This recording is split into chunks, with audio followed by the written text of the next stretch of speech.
Hey, what's going on, everybody? Appreciate you for tuning in to the On the Ball podcast here on Integrity Sports Network. You already know what it is. If you are new to the channel and to the show, definitely appreciate you. Make sure you make your comments known, your opinions on the comments, and everything like that. We would love to hear from you. We have a lot to get into tonight, but before we get into that, got to bring the crew on so we can get the conversation going. So first, we got to bring in, you know, my boy Brett, guarded three. Here we go. There he Pop, is. How you doing tonight, Brett? I'm doing great. I'm doing great. Great day today. Let's talk some sports. Yes, absolutely. And of course, we can't get started without, finishing out the crew. So also have Dylan in the building. What's going on, Dylan? Hey, how's it going? How's it going, everybody? Your video's like, Oh, Sideways. I don't know why it turned now. My phone's normal. it's all good. That's weird. Why did it do that? It was normal literally before. Okay, There you go. I don't know why I had to You got it. readjust it. Maybe since we went live, I have to readjust it. But what's going on, everybody? All right, nothing much. It's our first show on a new platform. We got Restream going, so hopefully it's still visually pleasing to you all. But like I was saying, we're going to talk about some NBA. We're actually like 3 weeks away from the season starting, which is kind of crazy. There was a trade that happened that I want to get these guys' thoughts on. We also have NFL that we normally talk about as well. So a lot to get into, and let's go ahead and get started with our first topic with the NBA. So, what was it, like last week or so? There was this rumored. I feel like this deal's been rumored about for a while, but now it's actually gonna happen. We got Karl Anthony Towns moving from Minnesota to New York to become the new Knick. In return, the Knicks are going to send out Randall, DiVincenzo, some picks. So, first question is going to be: looking at this trade, who won it? I feel like that's where everybody starts these conversations. Who won this trade? I'll start with you, Dylan. It's hard to really say who won with a trade like this. I mean, Julius Randle and Karl Anthony Towns are both kind of pieces that kind of really didn't know what to make of them. Kind of didn't know where they fit, especially in the current teams that they were at. Kind of teams that were all kind of players that were also kind of trade rumored every year. Maybe not so much in comparison to some other players, but very high trade rumored every year. And kind of a shock that both of them got traded to the teams that they got traded to, or at least the trade that happened for them. I think just on paper, you might just say Minnesota. You would think, or not Minnesota, sorry, New York. Since they got Karl Anthony Towns, you would arguably say they got the better player. We don't know how in a long run how Randall and DiVincenzo is going to fit. Honestly, probably the best piece of this all was probably DiVincenzo, just because he will probably be able to be more of a plug and play type of player than maybe what you can expect out of Karl Anthony Towns, especially since he'll probably have that increased minutes, especially knowing what, New York does up there. And Randall kind of might struggle a little bit, especially not knowing what kind of his role will be in this place as well, with Anthony Edwards already being there, Gobert already kind of being a prominent big there. Kind of very interesting on both sides. You'd probably just say the Knicks for now because they got the better overall player on Karl Anthony Towns. But man, DiVincenzo could be like a key piece for them in the playoffs, and then be like, oh, well, they really won the trade with that. Yeah, I mean, it's definitely gonna be interesting to see. I guess as it plays out, who ends up coming out on top. But I mean, Brett, how do you break this trade down? Who do you think wins out initially? Because obviously, once we see them on the court, we'll have a better idea. I think short term it's going to be the Knicks. Okay. I think long term this probably is a better trade than for Minnesota than people will give them credit for. I know it's a lot of fun to just kind of bag on Julius Randle, and I think Karl Anthony Towns is a great fit in New York. He brings a great floor spacing presence, and with the injury to Mitchell Robinson, who we all knew you couldn't count on him to stay healthy anyway. Mm-hmm. I think that was a great addition to go out and get Karl Anthony Towns. So I think that was a great move. The $1 million question is Carl Anthony Towns and make them a title contender. I'm going to go with maybe. It's tough to say. It's really tough to judge with him Mm-hmm. because his floor spacing is great, but he does a lot of other little things. Just too many bad offensive fouls, too many like boneheaded mental lapses. Him and Tibbs were together before, and they were at each other's throats. So overall, it'll be interesting to see the New York side and what I think for the Timberwolves side. I think they knew that this Cat Gobert duo and everything. I think they knew this wasn't a long term path of success building around Anthony Edwards. This is a situation where you made the Western Conference Finals this year. Okay, next year you hope they do it again, but you're hoping you don't get regression from Mike Conley. You're really hoping that Cat and Gobert have another year where they really mesh. Like there's so many variables, and with the age of some of these pieces around them, you don't know if that's sustainable or not. And when you're going Julius Randle, who can opt out of his contract this year, so you're going to get financial flexibility with this Randle deal because at worst it's only a 2-year deal after this one, and you get the best contract in the league, arguably, in Dante DiVincenzo. And guess what? When the Randle deal's off the books, cool. Guess what? Now you have a lot more salary cap space to try to build around Anthony Edwards, Dillingham, if Sharp hits. So overall, I think for the long term health of the Timberwolves and their ability to compete, I think they did great. I think they're winners in that regard. Short term, the Knicks won the trade. One thing I've also been seeing on it, now that you mentioned that, just talking about contracts, it was like Carl Anthony Towns had a big cap hit. Anthony Edwards was going to have his soon, and then you're also paying Gobert his money. And it was just basically like, man, paying Carl Anthony Towns is really going to hurt you guys. And it was just at the point where, like Brett said, kind of having Randall on the books, having a little bit more flexibility, and then, maybe him not working out there, and then you have massive flexibility with already some great young players with Dillingham, Edwards, Gobert still being there for a little bit longer. You could definitely make something work. And not to mention, I just think that Julius Randle brings something on the court that you didn't have with Carl Anthony Towns. Cat is a better spacer. However, there's a massive issue outside of outside of Mike Conley when it comes to playmaking and just passing the ball in general. Because once we go into looking at how good the passing is on this team, it's really not. Anthony Edwards isn't a good passer. Like he's an okay passer, but he's not great at it. Like your second best passer arguably was Kyle Anderson last year, and he's in Golden State now. I think what Julius Randle brings, yes, unpredictability is one thing, but he brings another playmaker in that can kind of take the load off of Mike Conley, somebody else who can kind of help distribute the ball and be a secondary playmaker off of Anthony Edwards. I think he can do that really well for them.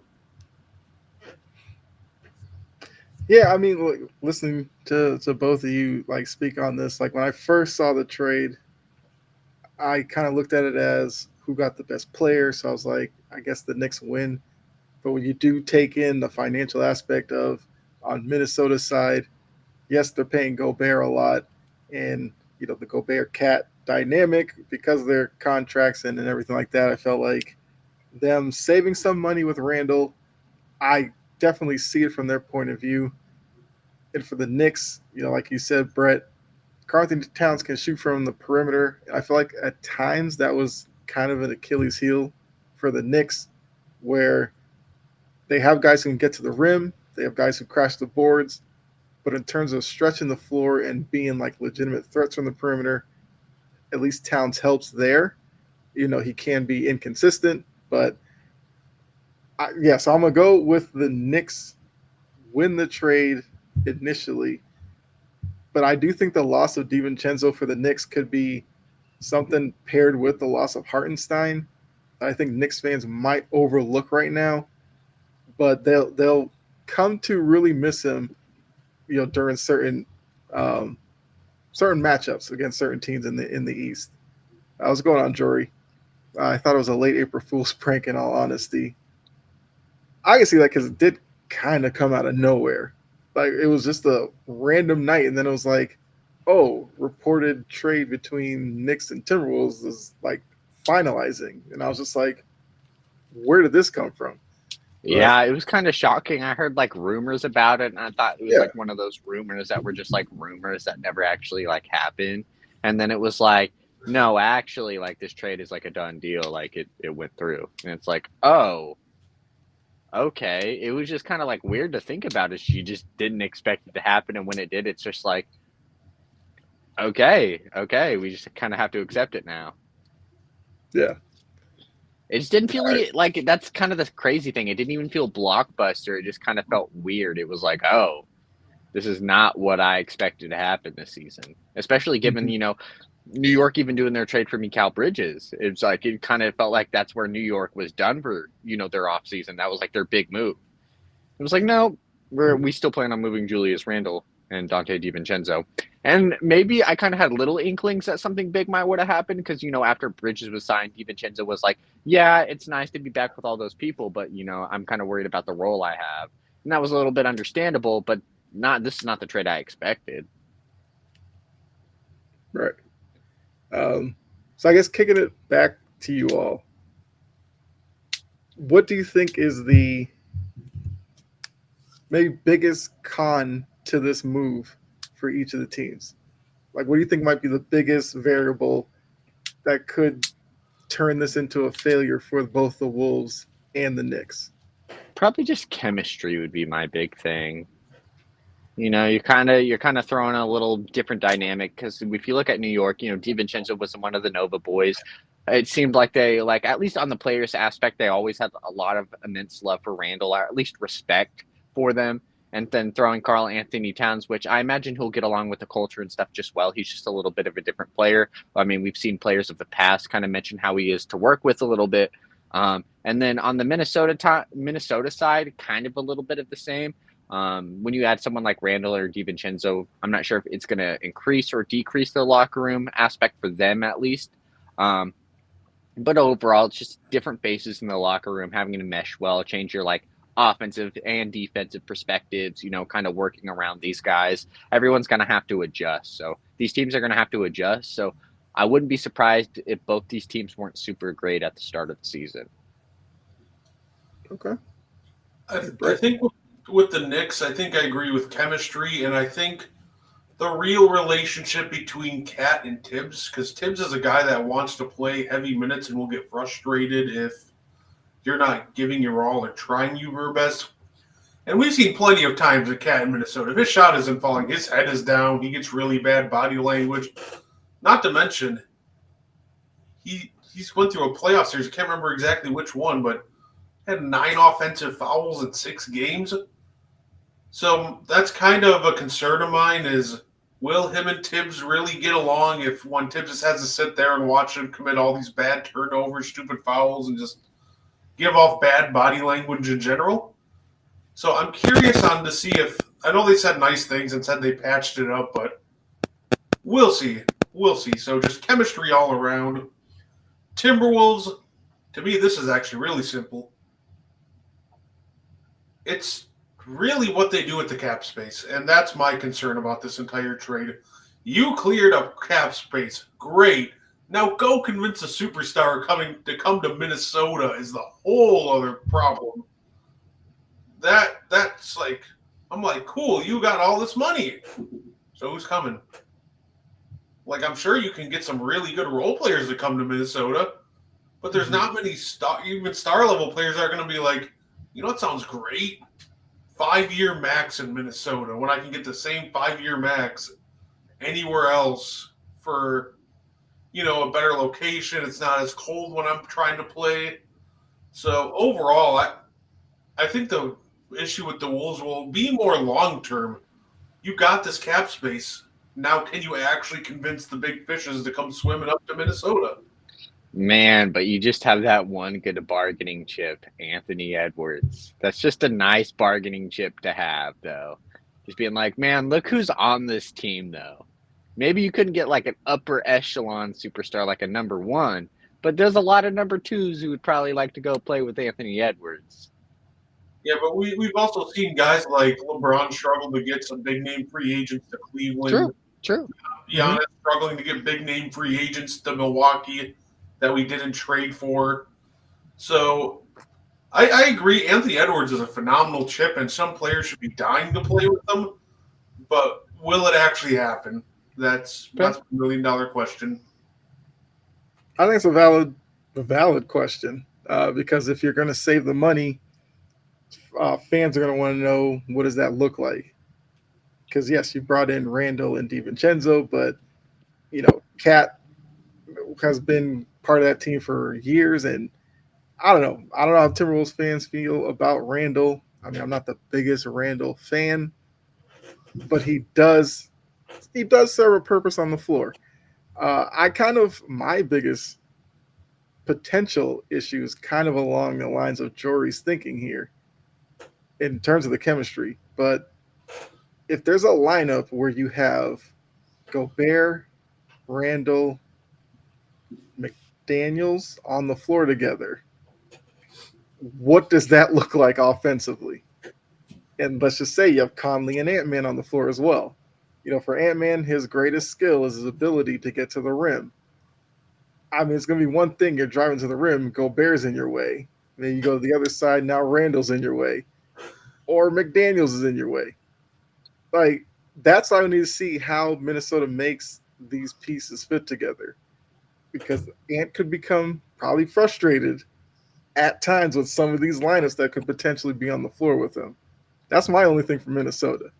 What does that look like with Ant Man? And does that take away from him? Does it force him on the perimeter a lot more? Which I think limits kind of the great player that he is. I mean, am I crazy to think that?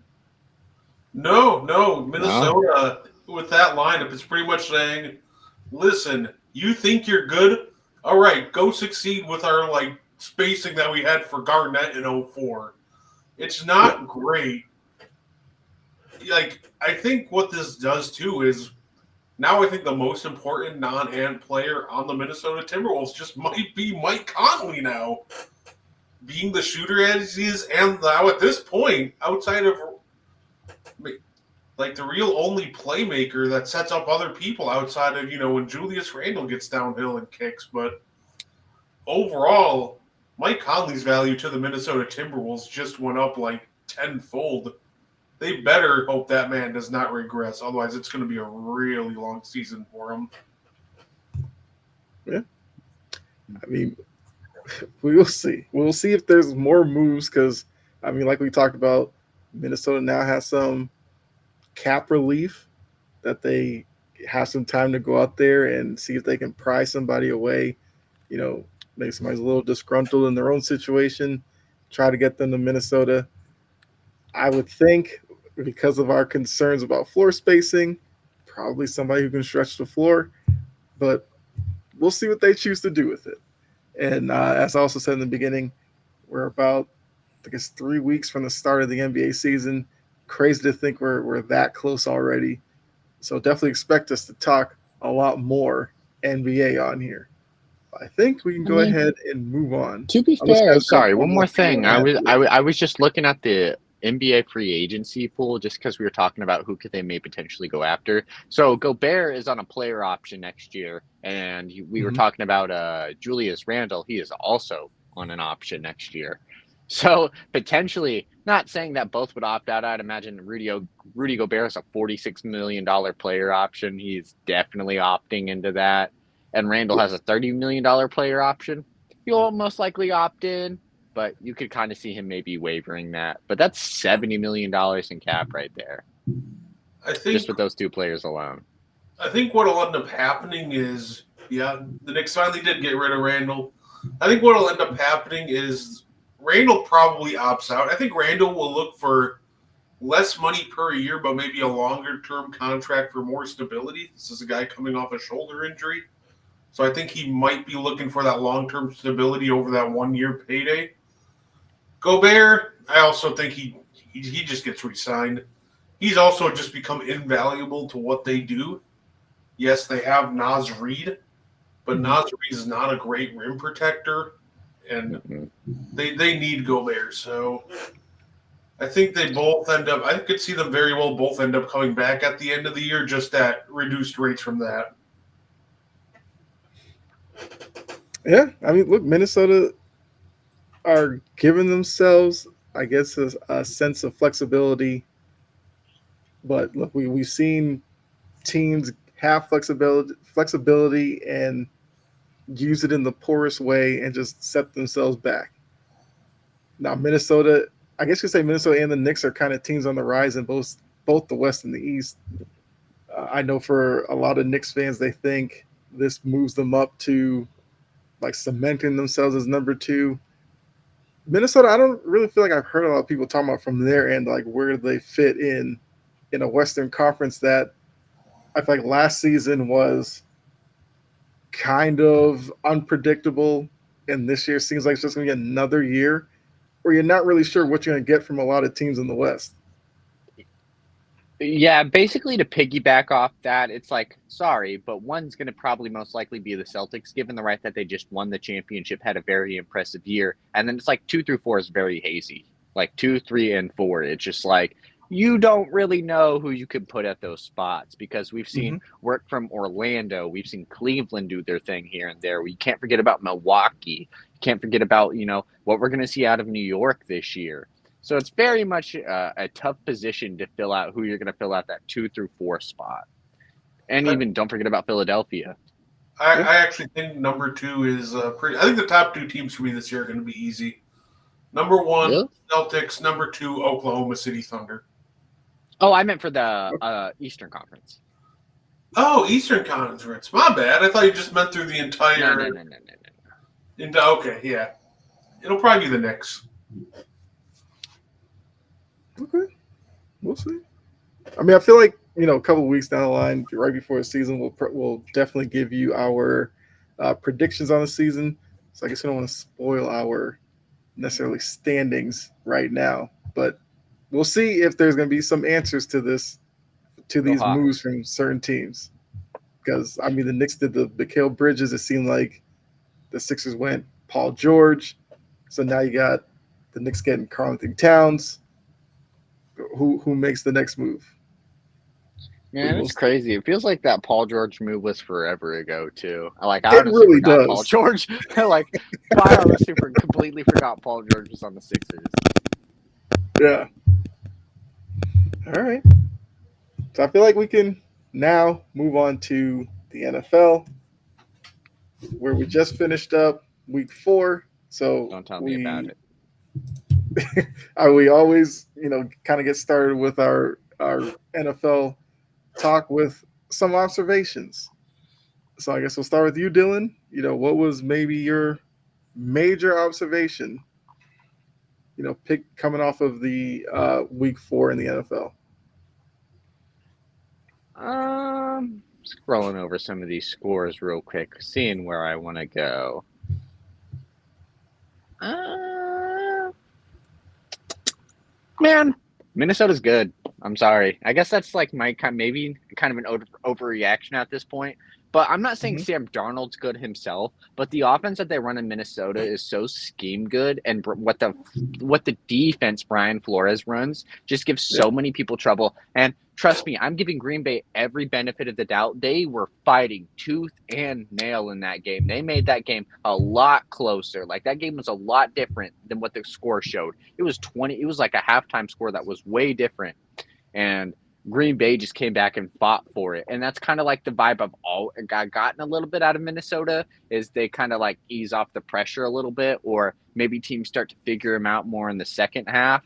And that's very much what I got for at least Jordan Love on the Packers side. It felt like that second half they're starting to figure out Flores' scheme a little bit, starting to make things work a little bit, and it was just they were just down so much in that first half they just didn't have enough time to work with. But man, this Minnesota team's good. They're going to give a lot of teams struggle, and Sam Darnold might be that quarterback. He doesn't need to be perfect, but man, he can take them to a playoff spot. How far can he take them? Not too sure. We'll get there when that comes. But he can make this Minnesota team a team that could maybe win that conference. I still love Green Bay's chances, Detroit played a great game on Monday, beating my Seahawks. But man, that Minnesota team is looking a little scarier and scarier each week. They have 3 good wins now, being Green Bay, San Francisco, and Houston. And those are 3 nice wins to have on your resume. Okay, that's a good one. That's a good place to start there. Brett, what was your biggest observation from this past week? My biggest observation, well, I think one of it has to be Mike McDaniels just might be overrated as a head coach. Listen, I get it. You schemed this entire scheme around Tua, Mm-hmm. but you shouldn't have a scheme in a system where the starting quarterback goes down. Every other person is just completely lost. Like Skylar Thompson, I get he's not great, but he's been in the system for 3 years now, and he still doesn't seem like he picked it up at all. Mm-hmm. I'm not going to count our Pro Bowler out, Snoop Huntley. He was only there for 7 days. But a He was good their leading rusher and passer. I'm just saying, you can't have Tyler Huntley, who just came off your practice squad, being your leading rusher in that game. That cannot be a possible thing. No, exactly. And a good coach will adjust the system to fit the strengths of the quarterback. But McDaniels wants the quarterback to adjust to the system and fit the system, which, guess what? It doesn't work like that. We saw Matt LaFleur take Malik Willis and make him look really good for 2 weeks. We've seen guys like Kyle Shanahan tweak and adjust his system to make other quarterbacks look good, a my rate of quarterbacks.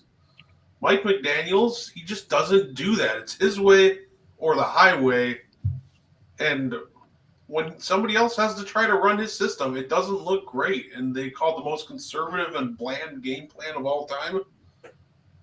And that man is allergic to inside runs. The whole night for them was a disaster. And I think that's just all falls back to Mike McDaniels.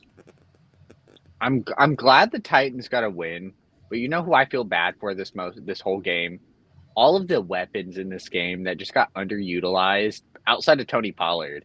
It's just you have Tyreek Hill, Devin Achane, DeAndre Hopkins, Calvin Ridley, Tyjae Spears.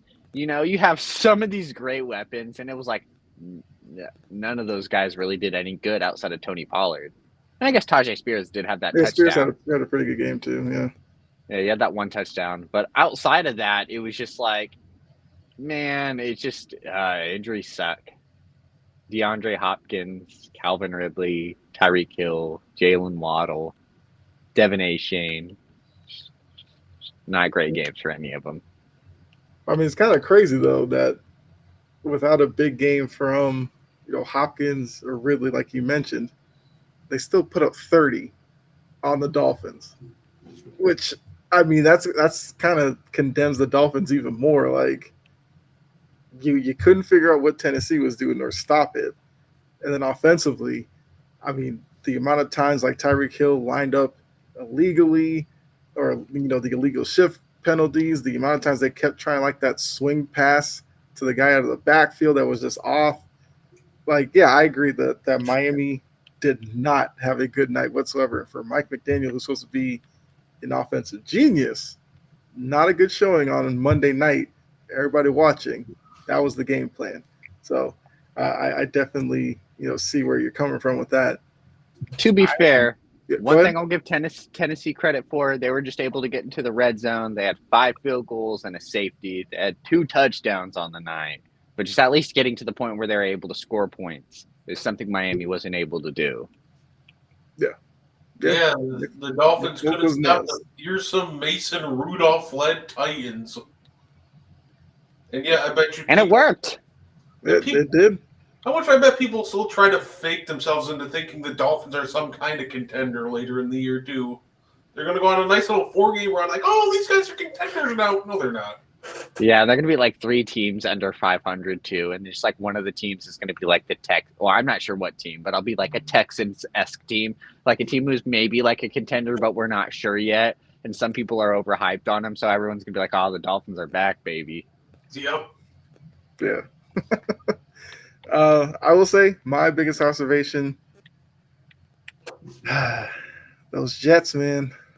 A lot of people wanted to buy into the Jets after they beat the Patriots on Thursday night, they let Bo Nix and the Broncos go in there and beat them 10-9. So the Jets defense did their job, but that great bad man Aaron Rodgers couldn't find a way to decipher the Broncos defense and get them into the end zone. Which once again, Bo Nix led a touchdown drive. Aaron Rodgers couldn't. That's the most 2024 NFL season thing that you can probably just put out there. I'll word it like this: Bo Nix had a touchdown drive and only 60 passing yards on the entire game. Yeah. And Aaron Rodgers had 225, and not a one. It's another box score that doesn't make any sense when you look at it. But Denver's going to take that win. They're not going to give it back. And the Broncos are now 2-2, as well as the Jets are. It's one of those things that it doesn't seem like Rodgers and any of these receivers are on the same page at all half the time. I know Matt Ryan was talking about it after the game, and you could really see it on that play. You know, the one where they show Aaron Rodgers' face and he looks mad. He's looking at Garrett Wilson. Well, it looks like they were trying to run like a dig concept and have Garrett Wilson go over the top and take out the two safeties and have Lazard run underneath for an easy completion. But Rodgers instead threw it at Wilson. He wasn't expecting it. He thought he was supposed to just take out the safeties, and overall that just seemed like very showing of the Jets' problems. It's just they're not on the same page. This feels like it could be a really dangerous football team, but they just got to figure out, okay, what are we doing? Let's just get on the same page and go from there. Also, there is no way whatsoever Breece Hall should have 10 attempts for 4 yards. What is that? I'm sorry. Denver has been playing great defense. Now, I'll give them the benefit of the doubt. They're 2-2. They've been playing great defense. That's the reason they're 2-2, as they've been playing teams with strong defense. Their offense has just kind of been making it work, scoring points as they go. But their defense is the reason that they've been keeping it close with most teams. I mean, they played Seattle in week 1 very close. But, man, there's just no way Breece Hall should have 10 attempts for 4 yards. That's just kind of absurd. How does Aaron Rodgers outrush you in a game with half the attempts? You're a running back? Mm-hmm. Oh, he almost outrushed Braylon Allen. Yeah. And I think that's kind of been one of the concerns I've had with the Jets, is that when you bring in a guy like Aaron Rodgers, he likes to run things a certain way. And my fear was a talented back like Breece Hall would kind of fade into the background and get lost in all of this. Now, I mean, maybe it was just a situation against Denver. That was their game plan. But I think that's something to watch going forward.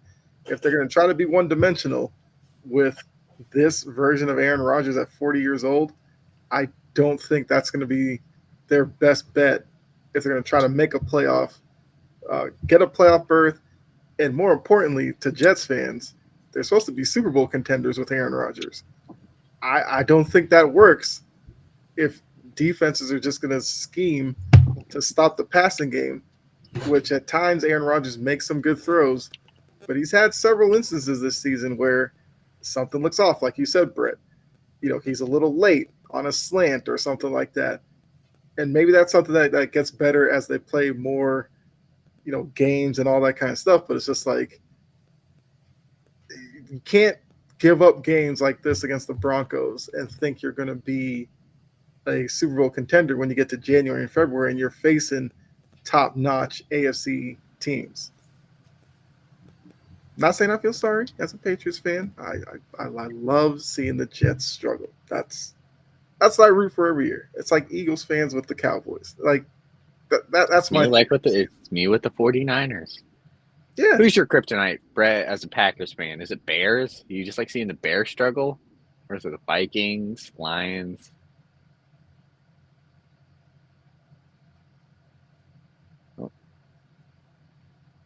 Oh, is there? Brett frozen? I think he's froze. Okay, we'll go with that. I thought he was like a deep thought. I was just like, oh, Yeah, okay. yeah, no, so did I too. I didn't see him move for a second. Let's see. Oh. But yeah, to agree, yeah, that's me with the 49ers. Yeah. So I guess as Brett tries to figure it out, I guess we'll go back around and yeah. Do you have like a maybe sneaky under the radar observation from this past week? Maybe one that nobody's like really paying attention to. Looking at the scores. Man, the Oh, Falcons. welcome back, Brett. Well, maybe not the Falcons. I don't like the Falcons. Oh man, sneaky observations, man. Maybe I'll give myself a little bit of credit for that Ravens pick. I thought maybe they just had some momentum. They're figuring out some of that offensive scheme, and Derrick Henry had himself a night, almost 200 rushing yards. He had 199. I don't care. I'm not QB kneeling. He's getting 200. Do a dive. But regardless of that point, I picked Baltimore. I was the only one who picked Baltimore, and I was pretty heavy on them in that game. And they just went out and they shined. Don't like that Justice Hill's your leading receiver, especially at that running back range. But overall, man, they were just making it work on offense. I thought the Bills were going to be too cocky. That's kind of the Bills' mantra. Every season when we overhype them, they lose the games that we, kind of overhyped them on. Like they'll be 3-0 in a dominant fashion, 5-game win streak in a dominant fashion. Team they should probably win, or a team that's going to be a tough competition that we'll give them credit for, they lose. And that's kind of what I expected with this Buffalo team. Nothing really surprising yet. They struggled against a good defensive matchup. Josh Allen didn't play super great. No turnovers, which you like to see, but overall, just Baltimore just beat the crap out of them that game. Yeah. So Jory did mention Mike McDaniel's overrated. Brett, that was Brett's first observation. All right, so well, Brett, I guess while you were gone, because Dylan was asking, because I was saying like, for me as a Patriots fan, love seeing the Jets do poorly. Dylan said, as a Seahawks fan, love seeing the Niners. I mean, Jory in the chat as a Titans fan, love to see the Jags struggle. So for Packers fans, is it the Lions, the Vikings, the Bears? Like, who's the team that you absolutely want them to flame out and just implode? Right now it'd probably be the Vikings. Yeah, that's what I thought. I know the right answer for most fans would be the Bears, but they flame out and fall apart on their own. I don't normally need to pray and wish upon that. Yearly occurrence.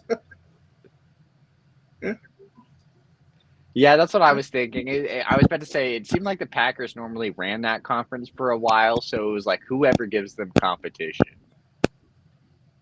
Right. Yeah. I don't think the Lions are going anywhere, so I'm not even going to do that. But the Vikings, they're like prime contenders to have the wheels come off the wagon there. Okay.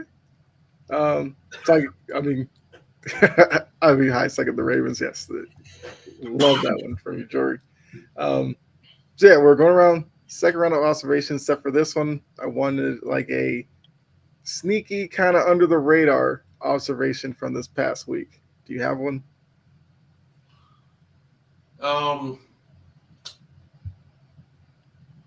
Jaden Reed is him.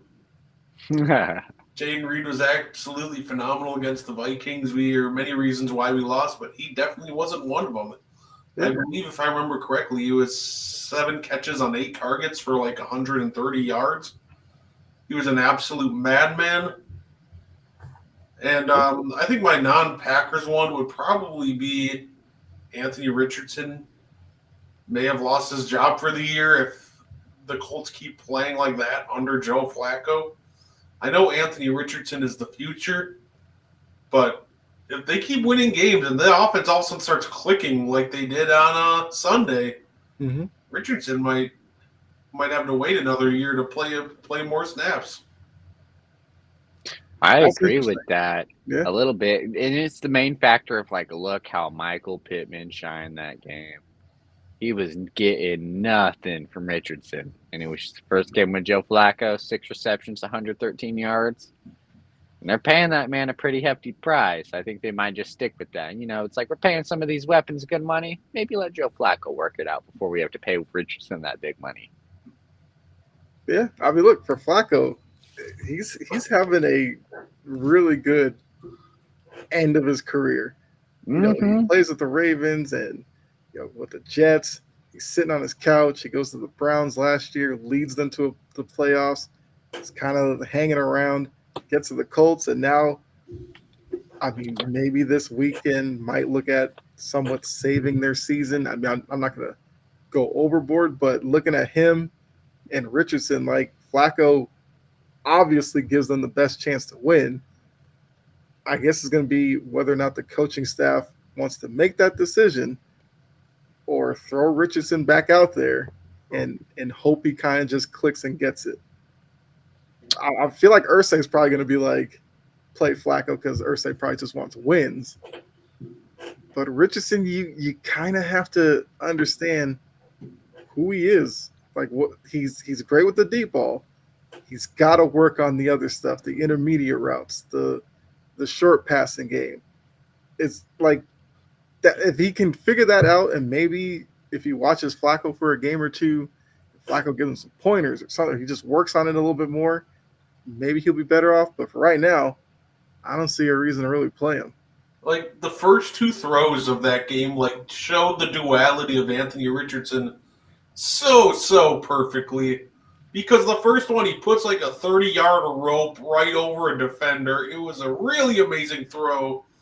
And then the next play, he just needs to hit like a 5-yard out, and it was wide open. Should have been a really easy throw for him, and he just completely sends that thing like almost into the first row. Like, Yeah, more consistency on those short to intermediate throws from Anthony Richardson. He's a top quarterback in the league, but will that happen? Only time will tell. right. Man, it's hard. It's hard to tell with this Flacco thing too. It's like just the duality between Anthony Richardson from Joe Flacco game planning wise. It's like, man, imagining planning a whole week for Anthony Richardson. It's like, here's Joe Flacco now. Like, Yeah, prepare for this. It's like, yeah, I imagine he did piece him up. Yeah, I could see that a little bit just because, I mean, Anthony Richardson, not Anthony Richardson, but Joe Flacco is so just like calculated in time, whereas Anthony Richardson, you just have to watch for these big plays that they'll do because if it gets an opening, he's going to burn you on it. But there's not going to be so many openings throughout the gameplay because he can't do some of these little things where he can kind of set up some of these big openings. That's where Joe Flacco, man, he's just going to play football. He's just going to find whoever's open. He's going to find just what's there. He's going to find his first option. If his first option's not there, he's going to find his second option. As where Anthony Richardson's like, Alec Pierce is down there somewhere. Let me just throw it 50 yards. right. Richardson will get to the end of his drop and he'll hold it because he wants the deep ball. Flacco, Very much 5-step drop. my He gets that fifth step. That ball's coming out. my ideal with him is like Anthony Richardson will go for that home run, that 50 ball, where like Joe Flacco, he doesn't mind taking 5 or 6 plays, getting 50 yards. Is where like Anthony Richardson's like, let's get it in one scoop, like one play. As where Joe Flacco was like, I'm comfortable taking 5 plays, getting that 50. I always feel bad for Joe Flacco because this guy keeps coming back to teams like, yeah, back up. I'm going to get this easy check. The easy check. Oh, yeah, by the way, our quarterback's hurt. Oh, but I got to work for a living now. Come on. I love how he looks every time. But he always seems like, yeah, I just kind of want to hang out, get this bag, and then the poor guy is forced into action just every year. But like it seems like he loves that. He seems like he loves it. It's not like Yeah. he's looking for it, but he was like, "You guys are relying on me." He's like, okay. Like I'll go out there and throw a good game for you. I'll go out there and win the game for you guys." Right. All right. Well, I will say my under the radar observation. I think the Commanders might be the most fun team to watch. I whenever I catch them, I love what Jaden Daniels is doing. He uses his arm, he uses his legs. You got Brian Robinson playing well. Terry McLaurin has found a spot in this offense. First couple of weeks, it seemed like that connection wasn't there. It seems like from last week and this week, he's becoming more part of the offense, and we know Terry McLaurin is a really good wide receiver in this league. Dan Quinn, is looking much better than I thought he would on the sidelines in Washington. So I'm excited to see how they play this out, if they can keep this level of play up, because in that division, they're clearly the best team right now. I mean, the Giants aren't a good team. The Cowboys have their own issues, and the Eagles. Look, if you want to know how the Eagles are doing, look up somebody in the Philly area, and they'll let you know. Like, Philly fans are just dumbfounded by what's going on in Philly with the Eagles team. So I think the Commanders can like somehow fly under the radar all season, and they might steal a playoff spot from somebody. No, I'm just saying that based off the first 4 weeks, they just look like that kind of team. We got to see, as more tape is out there on Jaden Daniels. Defenses will make adjustments, and what does that look like as the season goes on? What's going on, Anthony? Anthony said Washington needs to better up that defense. I mean, that was an issue real against quick. Cincinnati, but they did well against Arizona. I'm sorry. Remember when we used to talk about Washington as being as that like this dominant defensive team, just having all these just crazy defensive pieces and just being super good, and it's like now they're an offensive team. Well, they traded everybody last year because they weren't a good defensive team. Yeah, I'll say it is. I love this Washington team, and I think this is also benefiting another guy so much in Cliff Kingsbury. Mm-hmm. A lot of people looked at as possibly damaged goods coming from Arizona. Mm-hmm. I think what we're seeing is the full bag of the Cliff Kingsbury offense, and I don't think he necessarily could have done that with Kyler Murray. I think Kyler Murray is a great quarterback, but Kyler Murray also struggles to see and throw to the middle of the field. Even just having a prototypical bigger quarterback, I think just with the size of why am I blanking on his name? Jaden Daniels. Jaden Daniels, yeah. Brain fart.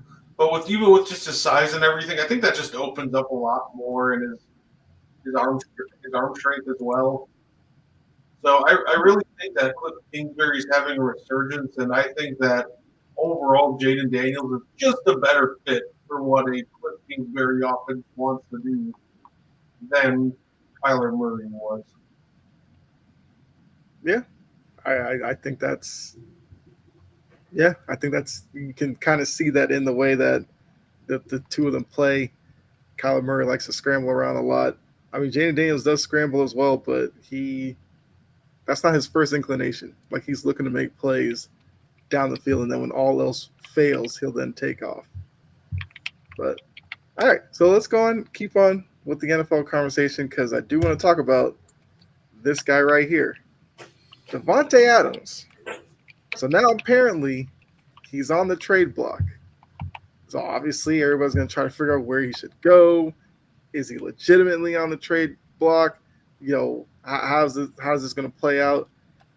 So first question is going to be, do you think the Raiders move him? And the second part is going to be, where would you like to see him end up? Yes, he does get moved. I'm sorry. The kind of that Anthony Pierce stuff coming out of him, like liking a post saying that like Davante Adams has played his last snap, and then all the kind of news coming out today that he wants a trade, and the Raiders are kind of are like engaged to move him, and they have a certain price. Yeah, man's getting moved. Like, it feels like it's kind of like when all that stuff comes out, like it's not like in an off-season situation where you can work out a contract, and that's kind of most of the reasons why this stuff doesn't work out. This is the middle of the season. We're not even at the trade block yet, and all this stuff's coming out. We're like, what, week 4, week 5? Yep. That's happening. He's getting moved. To where?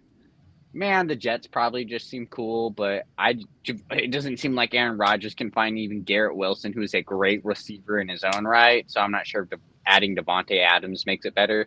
But it seems like Rodgers only likes throwing to people Rodgers can only throw to, hence Allen Lazard feeling like he's been their best receiver this year. So maybe it might actually work out for New York fans. So maybe the Jets work. And I keep seeing people mention Kansas City, and if the Raiders trade Devontae Adams to Kansas City, that's the stupidest move they could do. Because I'm sorry, no matter what, if my team's bad, I'm never trading a good player to my rivals. It's not happening. That's not how I work. Just not. Might trade him in the same conference, not the rivals. Yeah. Um, yeah, I feel like he gets traded to where, who knows? I see the Steelers are really looking for him. That's an interesting piece as well too, but where, I don't know. All right. Brett, you have a prediction on where Devonte Adams ends up, Yeah, and or where you would fantasy world where you would put him if like that's the best fit for him. yeah. First, Anthony, I don't know how I brain farted in his name either. By the way, I obviously the first name that the team that came to mind was the Jets. Obviously, him and Rodgers have a repertoire, and once again, it's been stated like Dylan just said. Aaron Rodgers likes to throw to guys that he can trust. The issue is sometimes he only throws to guys that he can trust. So my concern with that, he gets Devontae, and everybody else very well just might fall to the wayside, and we're going back to Aaron and Devontae, which is a great duo. But that's also just Devontae getting 12, 15 targets a game. And, everybody else just really isn't eating. That could lead to an upset receiver room. I'm But, sorry, Lazard gets 8. yeah, who needs Garrett Wilson, right?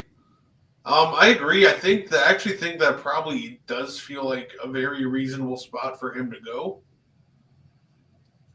And I think that's something that the Jets will pursue. So I'll be the basic dude. I'll predict that he goes to the Jets.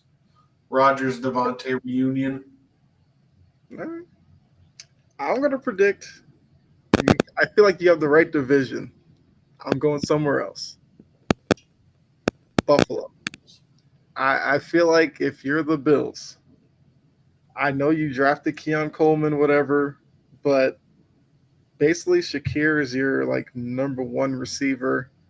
And not that he's like a terrible receiver because it seems like he and Josh Allen play well off of each other, but I feel like you bring in Devontae Adams and Shakir now becomes your two, or Coleman's your two and Shakir's your three. I feel like that's a better wide receiver group. I feel like Josh Allen would love to have a Devontae Adams. I don't know. It might force him into some of those arm punts a little bit because Devontae Adams can get down the field, but I just think Adams would be a guy that Josh Allen, and I can't believe I'm trying to fix Buffalo here or help them out as a Patriots fan, but when I heard he was on the block, that's kind of where my mind went. I feel like that's what the Bills should do is try to get some wide receiver in that room, and that's where I see him going. Anthony says sleeper team, his Washington Commanders. I wouldn't hate it. You told me Adams and McLaurin are running routes for Jaden Daniels. I'd be here for it. Okay, let's go on to the next story. Let's say Devontae Adams to the Ravens. Yeah, if he wants to waste 10, 12 weeks, knock himself out. He better get used to just blocking. I feel like Ravens fans are probably like cheering for this, but no, I'm not going to do that to Devontae Adams. So looking at the NFL, we're down to 2 undefeated teams, 1 winless team. Hold on. Jory chimes in with Devontae's not a diva unlike somebody else we know. Yeah, you don't really hear much from Devontae Adams. It is a big name receiver. That is a rarity. Yeah, so look at the unbeatens and the winless teams. 2 unbeaten, 1 winless. First question is, what do we see? Hold on, let's see how to phrase this. So between the winless and the unbeaten, will we have unbeaten team later in the season, or will the Jags still be winless? Which one happens first? The Jags get their first win, or both undefeated teams lose a game. And I put up their next 5 weeks to kind of give you some help. For the Jags, they have to go. They have the Colts this week. They go to the Bears next week. They got the Packers in London. I mean, the Patriots in London, then the Packers in Jacksonville, and then travel to the Eagles. The Vikings have the Jets this week, then their bye week, then the Lions. They go out to LA for the Rams, and then the Colts. The Chiefs have the Saints this week, their bye week. Then they have to go to the 49ers and to the Raiders, then home for the Bucks. So who keeps this standing the longest? So if I had to guess who keeps standing the longest, Kansas City. I have Kansas City winning this week. To be fair, I also on my personal end had Jacksonville winning this week, and then the Vikings losing this week. So maybe that might be me personally. The NFL is a week of uncertainty, and every week a team you think who might lose will win, and a team who you think might win will lose. And this just feels like a week, in London, a big game for Aaron Rodgers. Sam Darnold might struggle with kind of what Robert Saleh might throw with the Jets defense. I had the Jets winning this one actually over the Vikings. I had the Colts losing to the Vikings. Oh, not the Vikings, the Jaguars. Just because the Jaguars played a really strong game against a good Texans team last week. Colts kind of been struggling in their own right. I'm not sure who's starting this week for the Colts either. Not sure if it's been said if it's Richardson or Flacco yet. And I just think the Jaguars had played a really strong game last week, kind of getting on their flow a little bit. We'll have a game against the Bears next week, and the Patriots could create a little 3-run stretch. Become 3-4, maybe be talked about a little bit again. That might do some things for them. But if I had to take one pick, who's making it the longest? Kansas City. I feel like they're going to beat the Saints this week. No issue. Okay. But I could be wrong because it's the NFL. Hey, what's going on, Mo? You know what? I agree with that. I think the Vikings lose this week to the Jets. I think the Jaguars lose this week to the Joe Flacco led Colts, but they beat Caleb Williams Bears next week. That also just would be the Bears hater in me, but and I think that the Chiefs will end up losing to the 49ers. So I think losses and wins and losses are all coming in the next couple weeks here, and I think it'll go Vikings lose, Jags win, and then the Chiefs will lose in like 3 weeks. Okay. Yeah, I've been saying for the longest time Kansas City wasn't losing till after their bye. Like it seems like that bye is the week you come stronger, and Kansas City would be that team who's so strong they would lose after their bye, just no matter what, just for some weird reason. Because it's the NFL, and everything we think happens doesn't. Yeah, I feel like I kind of agree with you. I think the Chiefs probably lose to the Niners out in San Francisco. I actually think the Vikings beat the Jets. I think Brian Flores will have a game plan that's going to frustrate Aaron Rodgers in that offense that already has been wildly inconsistent. And I mean, for the Vikings, that Lions game after the bye, I think will be probably their first chance at a loss. For the Jags, if Joe Flacco starts, I'd take the Colts over them, and I agree that probably they might beat the Bears. If it's Anthony Richardson, even though he has a hip problem, I might take the Jags this weekend. So I think it's gonna be interesting, but yeah, I guess the Jags probably win first. No, because I have Kansas City. Well, yeah, because Kansas City I think will beat the Saints, lose to the Niners. I'll just say maybe the Vikings lose to the Lions, and then kind of like what you guys are saying, the Chiefs and Vikings will lose after the Jags win. I think I phrased that correctly. I don't know. It's kind of jumbling in my head as I'm. No, that's right. You have the Chiefs and Vikings losing to the 49ers, and you don't think the Jags will win at least till the Bears at minimum. Yes. Flacco's an upgrade. He absolutely is. Pat, what's going on? Taking the Jets. Okay. Same here. I think A-Rod will handle everything he has. He's seen it all. I don't see the Jets with back-to-back horrible performances we'll see though. That's true. But I'm giving uh, most of the credit to Flores and his ability with that defense. Like he has been lights out this season with that group. So I just think for Rodgers and the Jets, not the best defense for them to try to figure things out against. To be fair, I agree with you because like I've been saying this for a while. I'm an advocate. There's some sort of storyline into this a little bit, and it would just make sense. Flores has a strong defense. Jets struggle, and they go on a run after that. Yeah, I just watched Jordan Love and the Packers pick apart this defense in the second half of the game and outscore them 29-3. I think that Brian Flores can do a lot to try and confuse a lot of different quarterbacks. Mm-hmm. And he had success against, that first matchup against Aaron Rodgers when he last played 2 years ago. But when Rodgers came back, he absolutely slaughtered him the second time.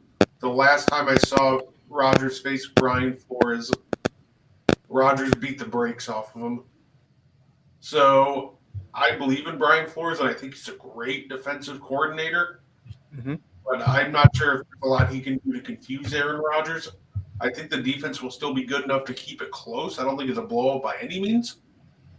But I'm going to give the edge to Aaron Rodgers' experience against this Brian Flores defense. My score is 27-20, but to basically agree on what Brett said, it's like Aaron Rodgers is too good of a quarterback. I just feel like given the loss that they had, kind of a lackluster offensive performance as well, too, just kind of hungry to perform. This Jacksonville team, not Jacksonville, but this Vikings team, you're not too sure you really know about. I feel like Aaron Rodgers could take advantage of it, especially given it's kind of a Brian Flores-led scheme. Okay. Look, we will see. This will be something that we will keep track of each week because a couple of weeks ago it seemed like half the league was unbeaten and it's slowly dwindled down. Let's not talk about Seattle. I mean, I wasn't gonna be specific with certain teams, but yes. Hey, I thought Geno Smith looked good. Yeah, he did look good, but Jared Goff threw 100% completion game, and I'm not happy about it. Can't be a defensive head coach and the other team's quarterback throw 100% and 42 points. Can't be a defensive head coach and that stuff happen. I don't care. I don't care if he had the most first downs in a loss. That's good on Ryan Grubb's part. But Mike McDonald, our head coach, no. Can't be a defensive head coach. Have 42 points scored on you. Mm-mm. That's fair. Yeah. Pat says the whole D line was out. Sometimes fair. We did have 4 of our starters out, but also at the same time, I don't care. I was going to say perfect. 18 for 18. I'll say there's a lot of variance in luck to go 19 of 19 total in passing attempts with 4 starters out even. So it just seemed like one of those games that Seattle didn't play great, but it almost feels like I haven't been watching a lot of football. I've been alive 22 years. I'm not sure if I ever saw someone throw 100% completion rating, and he did it on my team. And I don't feel happy about it. I want to fight Jared Goff, if I'm being honest with you. Like, me and Jared Goff have some words next time we see each other because he threw 100% completion rating on my You don't know how bad it pissed me off just listening to the broadcast and being like, Jared Goff, 16 for 16. And it was like, I don't care, man. Throw an incompletion. And then when I finally thought he had one, it was a defensive penalty. It was a defensive penalty, and it was an offensive penalty. It was an offensive penalty, and it didn't count against them. So Jared Goff didn't get his incompletion. And I was like, well, that sucks because he definitely threw one. And it was their fault that the penalty happened. Give it to me. Nope. 19 for 19. Perfect night. Wins the game. I hate betting on Seattle. And it was the first time I had to bet on Seattle this season. First time I had to bet on Seattle this season. First primetime game we had this season, we lose. Yeah. Can't bet on primetime Seattle. I mean, look, this has been a tough week for you. We bring up on beaten talk. It just set you off with the Seahawks game. I mean, hopefully you got it all out. You No, can move past this that was game. it. It was a great game. I'm just upset we have the most first downs in NFL Yeah, history to lose a game. It's like how do I take that with stride? It's like we still lost. It's like congrats, we had the most first downs in a loss. What am I supposed to do with that? you'll just remember it as the Jared Goff night, the night Jared Goff became public enemy number Nah, one to you. it's DK Metcalf night. The year he became the first franchise receiver to have 3 straight 100-yard receptions. That's the night it's going to be as, and that's the night I'm always going to remember it as. As I'm wearing my DK Metcalf shirt, look. That's the night I remember it as. That's the night it will always be as. Hey, that's I mean, makes sense. DK Metcalf is having a really good season. Third in All reception right, yards. That's all I'll say. yeah. All right, so now we got to move on to our picks. Last week, we actually pushed on the Cowboys and Giants because it did end up as a 5 point um, Cowboys win. Always love those pushes. That's But the first time look the at the rest of our Falcons did them. picks. Yes, first time. I mean, it because it was a line of 5 and not like 5.5 where they love to get you. It put the push in play. But Brett, you went 3, 2-1 last week. You had the best record of the week from us. Like I said, tie on the Cowboys, missed on the Bills +2.5, the Patriots +10. I commended you for picking it because I was kind of thinking that as well, but whatever, San Francisco. Um, but you did hit on the Titans +1, Lions -3.5, and the Bengals -4.5. Dylan, you had the worst week of us. 1-4-1. Tying the Cowboys, you won with the That's Ravens why I pick. don't bet on Seattle. Hey, I was there with you on Seattle. The Dolphins blew it for you. The Eagles and the Browns as well. And then I went 2-3-1. I got the Commanders and the Titans right. Missed on the Steelers, Seahawks, and the Bills. So that sets us up for week 5 with Brett is technically leading 9-7-1 over 500. Dylan, you're at 10-12-1, and I am 11-11-1. So we're still pretty close to each other here. My worst week out of the bunch. I mean, this was kind of an odd week. Like some of these games did not go as a lot of people planned on them going. So I feel like it's not that big of a deal. But you have an opportunity to bounce back though. Starting Thursday night, we've got the Bucks traveling to Atlanta to face the Falcons. The Falcons are coming off of the win over the Saints with the Young Wei Koo, deep field goal. The Bucks are coming off of a week where they took it to the Eagles. Have a lot of Eagles fans wondering what's going on with their team. So in this NFC South divisional matchup, how do you see this one going? The Falcons are currently a 1.5 favorite.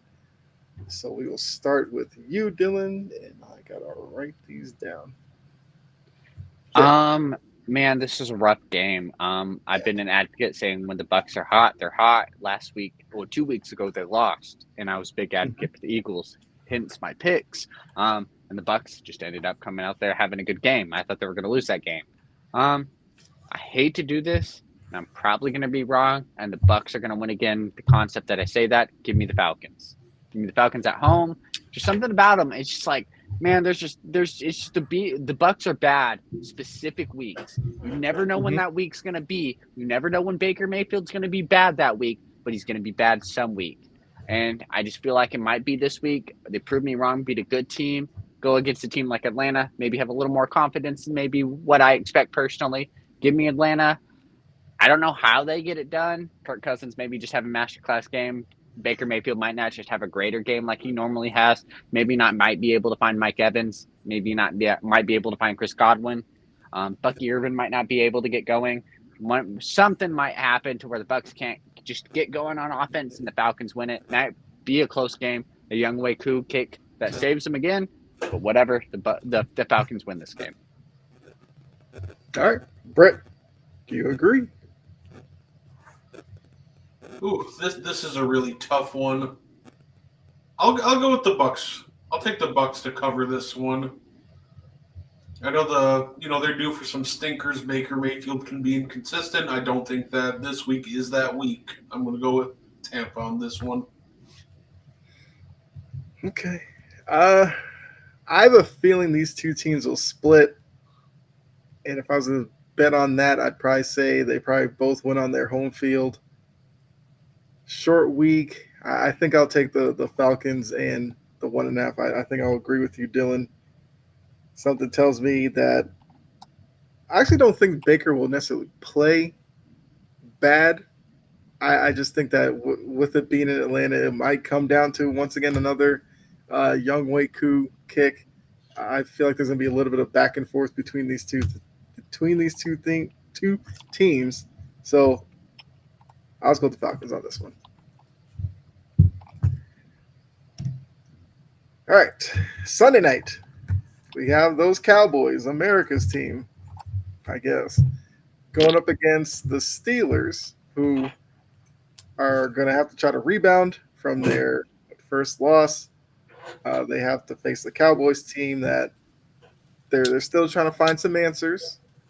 So on Sunday Night Football in Pittsburgh, that's going to be the crowd's going to be hyped for that one. I mean, the wind will probably be crazy. I don't know. Sunday nights in Pittsburgh, well, actually, night games in general in Pittsburgh are usually an adventure in terms of the weather. It looks like it's going to be Justin Fields again. I think Russ Wilson is available to play, but I feel like they'll stick with Fields because he's led them to this point. But how do we see this one going? Keep it short and simple. I'm taking the Cowboys. I don't know. Just feels very NFL-esque that Justin Fields finally struggles this week against a good Cowboys defense. Maybe without DeMarcus Lawrence, maybe they still might struggle a little bit. Cowboys could win this game by 10, maybe 13, 14 points. And you see Russ Wilson starting next week just because that's just how the NFL works. Even though Fields has been playing good, give me the Cowboys. 2.5, I could favor them winning by 7, 10, 13. Yeah, I got the Cowboys in this one. All right, Brett. This one, I'll just be pretty straightforward on this one. Give me the Steelers. I like the Steelers mainly because the Cowboys' run defense is absolutely awful. I think Najee and Justin Fields will just run all over that defense, and I don't think there'll be much that they can do to stop it. I don't think Najee won't put Cordero Patterson in, then maybe it's a different story. But Najee, Yeah, I don't know what's going on with Najee Harris. There's a lot of expectations from him. I kind of agree. Like Cordero Patterson, he's had an interesting career as well.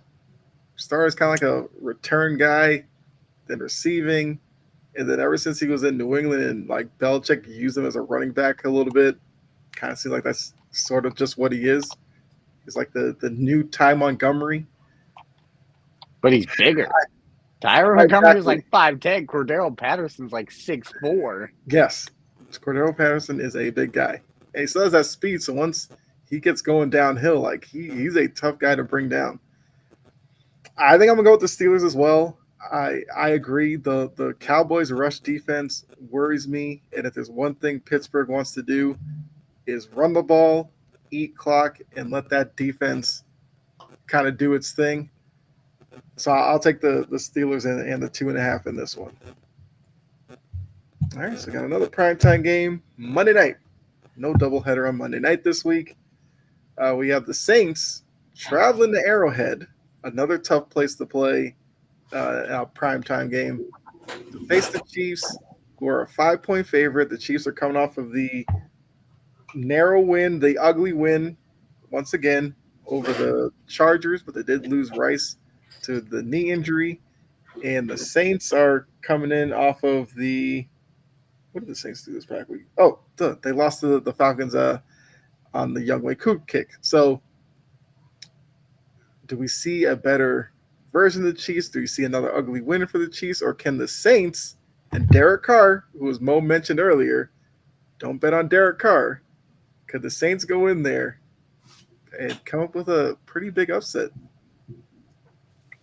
Man, to keep it pretty simple again, it feels like with Kansas City, where it feels like it's supposed to get uglier for them, they play better, and when it feels like it's supposed to get better for them, they play uglier.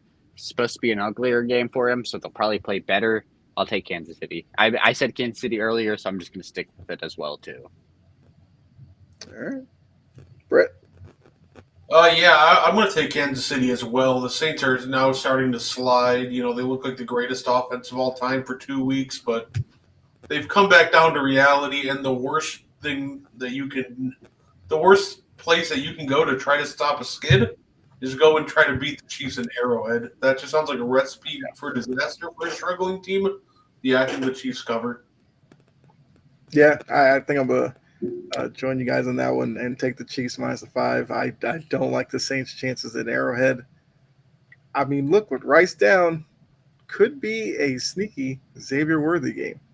It's going to be interesting seeing Worthy and Shaheed. Shaheed's another guy with a lot of speed. I think it's going to be fun to see those two on Monday night. But yeah, They I'll should go have out them with cover Chiefs each other. otherwise, man. Just each a rep apiece on offense and defense. Both of them gets an offensive rep. Both of them gets a defense rep. Who can cover who? That would be pretty interesting to see that. Okay, so for those of you who might be new to the show, we picked through the primetime games. So now, looking at the rest of the schedule, we're going to pick our favorite that we like and our underdog that we like to cover. Not necessarily going to win or lose, but just to cover the spread. We do have 4 teams on a bye this week. The Lions, Titans, Eagles, and Chargers are all on their bye. So if you're a fantasy owner, take that into consideration. Make sure you set your lineups. But Dylan, we'll start. I have like 6 of those people on bye this week. It sucks. I mean, look, you might have to hit the waiver wire. I don't know. Get creative. Yeah, I already did. Tucker Craycraft, please come and clutch for me. Dallas Goddard's out. But yeah, so what are your picks for your favorite and your underdog? So my favorite for the week is going to be been looking. Favorites a little bit tougher. A lot of these teams on the road, but my favorite of the week. I'm not going to pick Seattle as much as I'd love to pick Seattle off of a loss, especially given where we're playing the Giants and Lumen. I'll never pick Seattle because we always lose those games somehow. Give me the 49ers against the Cardinals. Just bounce back game for them. They played good last week. Just overall, they'll just probably play better, have a better game. Kind of seems like a team that will, if they do bad, they'll slowly get back to the point where they need to be. And this might be a game where it kind of is like a little litmus test for them. We play a little bit better and be like, this is the 49ers team we expect. Play Arizona a little bit better than we expected, especially since Arizona's been playing. I'll take that. And then for my upset of the week, that's tough, but I've been saying it earlier. Give me the Jets over the Vikings. I said the Jets earlier. We kind of talked about it. I just feel like that Jets team will do it. The Vikings will lose at some point. None of these teams will be undefeated at the end of the season. Feels like a London game is the time you can kind of throw the Vikings off guard, especially maybe it might being shorter, especially given the travel and everything like that. Scheming, planning might not be super well. Give me the Jets on that one. All right, Brett. I feel like this has looked so easy for me, but now I feel like this is the week where I'm going to get both of these wrong. For my favorite, give me the Packers over the Rams. Right. I think that's a great matchup for us. Not to mention, one thing that our offense loves to do is attack using our tight ends and the run game and abusing linebackers.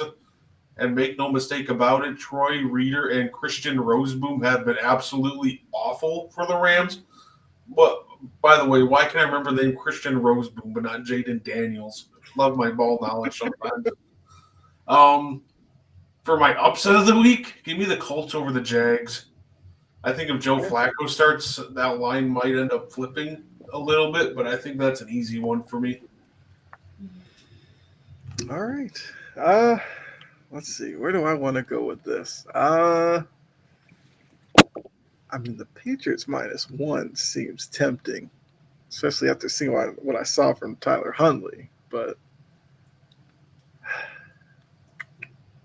I mean, would it be a bad game to see Drake May get his first start? Even though I still think a couple of weeks I away. said that. I said that on Sunday. This is the perfect game. No Tua. You don't have to worry about that offensive pressure. The offense is going to play great. You're going to have good offensive drives. If this is the week you're going to play Drake May, you play him. And then you got the Texans the week after that. You get them warmed up, give them that test, see where you can go from there. I definitely like that. I like that a lot. You know what? I'll stick with the team I talked about a little earlier that I have enjoyed watching. I'll take the Commanders and the 3 against the Browns. I know Anthony, the Commanders fan, talking about their defense needs to be better. I just don't know if the Browns are the team that will expose them defensively. And I'm pretty sure Myles Garrett's kind of banged up. So I that's almost picked the Browns. But I just I mean, thought like I would pick the Browns and then like that wouldn't be the game where, Jaden Daniels struggles. right, It'd be the week after that, whoever they play. right. And if Garrett misses this game or whatever, I feel like Jaden Daniels will definitely, be thankful for that. But I just think the way that the Commanders are playing right now, especially it being in Washington, I feel like they will get that done. And 3 probably is perfect for me. I wouldn't be surprised that ends up as a 3-point game, but at least it wouldn't be a loss. So I'll take the Commanders -3. My upset. This is where it gets interesting. Do I go crazy, go Panthers again against the Bears? It looks like Andy Dalton came back to earth last week. Texans over the Bills. Texans. If I'm more confident in how the Texans have been playing, that would be an easy one at +1. I can't do Giants against the Seahawks. I can't do that one. How crazy don't Bengals, Ravens? You know what? I'm gonna go crazy with this one. I will take the Bengals in the 2.5. I think the Bengals offense has arrived.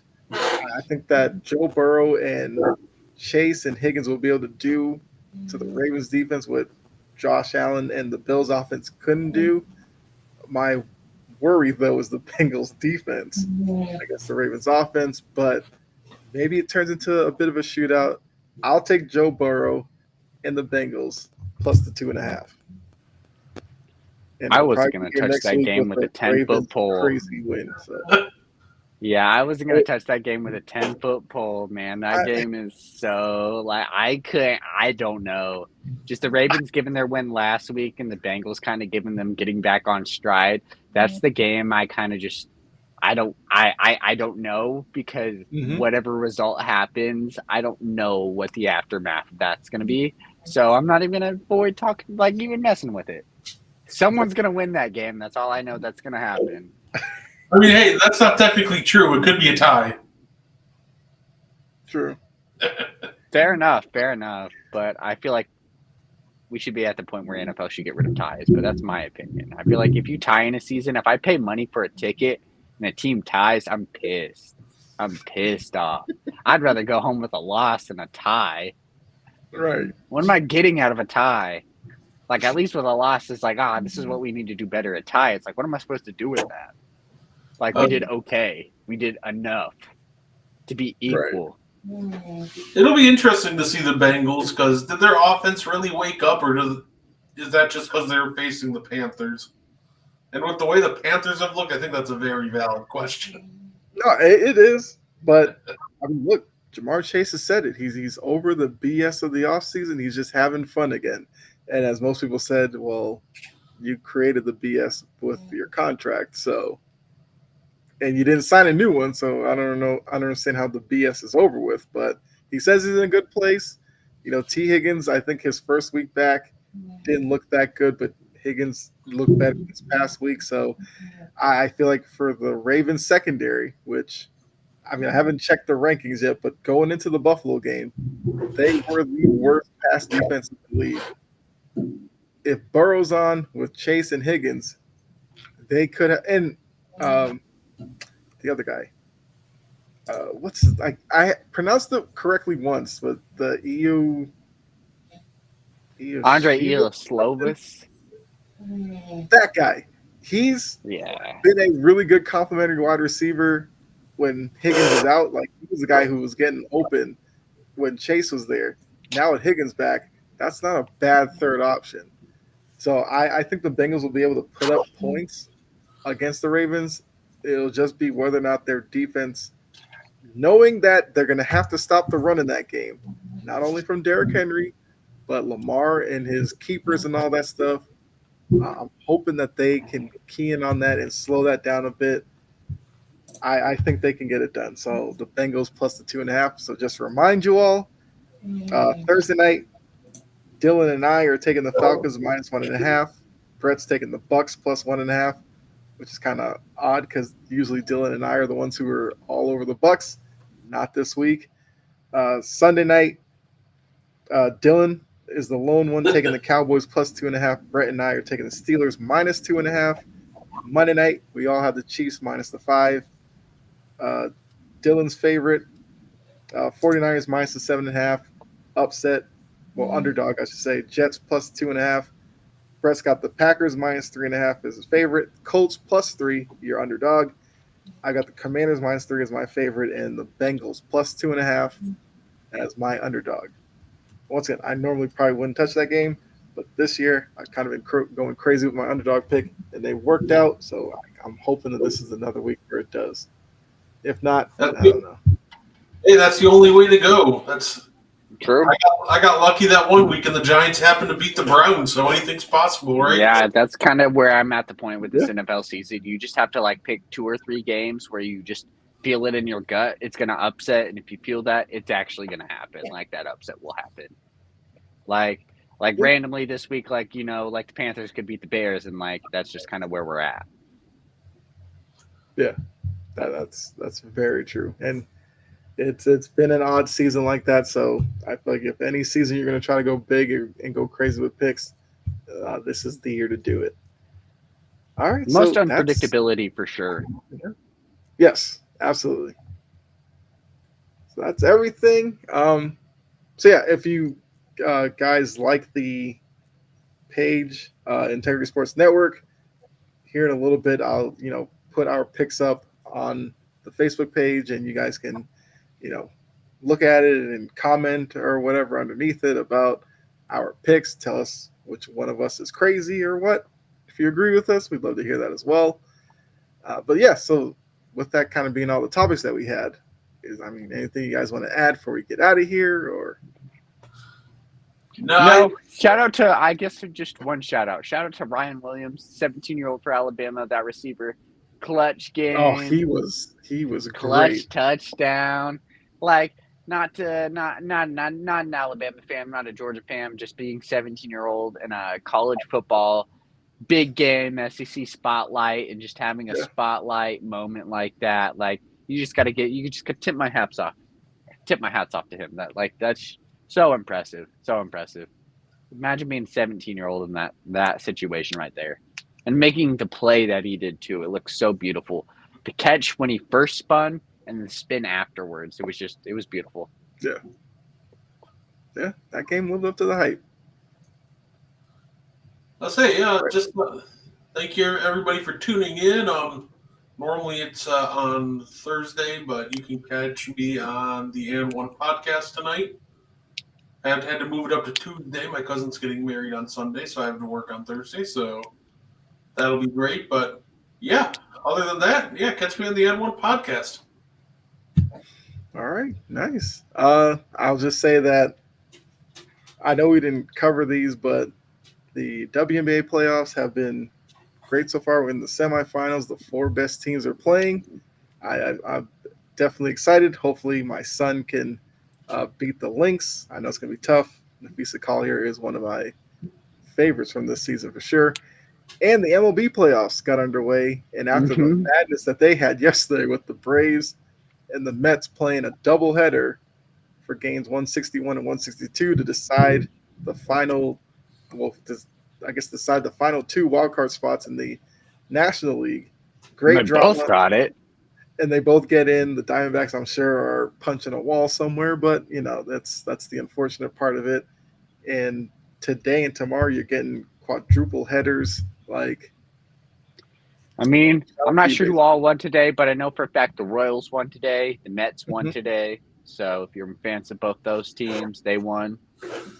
Yeah. Being around the Kansas area my whole life, a bunch of people I know are big Royals fans. So it's good seeing them back in from a season where I'm a Blue Jays fan personally, but it's good Hmm. seeing them back in from kind of being that team that was kind of that laughing stock after winning a World Series. It felt like, and then kind of just shocking everybody and being this playoff team. It's good to see. I always have love for that Royals fan. That World Series they won when they beat the Giants, I went to that parade. Hmm. So it's just nice to see. It's just nice to see. Yeah. Yeah. So the Royals won 1-0 over the Orioles. The Mets won 8-4 over the Brewers. The Tigers, who had a Yep, Tigers won crazy as well. run down the stretch to get into the playoffs, won today 3-1 over the Astros. And currently the Braves and um, Padres are scoreless in the bottom of the first. So Why if couldn't you're a they do that baseball when fan, Cabrera was back, though? Why can't you do that when Cabrera was there? Why couldn't you make that run when he was there? yeah, You have to do it the year after his retirement season? Messed up. Where we were watching every season for him making all these highlights. ESPN was tuning in, seeing yep. if he was going to hit it. Why couldn't it have been this season? Hey, sports are weird like that. Although it is refreshing, I guess, to see Detroit, Kansas City in there. Two teams that if your team is out of it, I feel like those are two cities you can root for Yeah, and kind of me hope they being a do Blue well. Jays fan, seeing like just being from that Kansas area and watching them like be Hmm. going to parades and stuff when they won that, when they did beat the Giants. Can't remember what year, 20 whatever. Yeah, But that's like one of those teams I like seeing doing good. And then Detroit, just because like I just feel like people just have love for Detroit because they can't win anything. yeah, and with the Lions, with their resurgence, now the Tigers doing what they're doing. Maybe this is the year the Pistons finally put it together. I doubt that, but it seems like Detroit is like riding this wave right now. So why not? Um, And I think the Pistons will be twice as good as they were last year. Granted, that is 28 wins instead of 14, but that would be a step in the right direction that for would Detroit. be a big step in the right direction.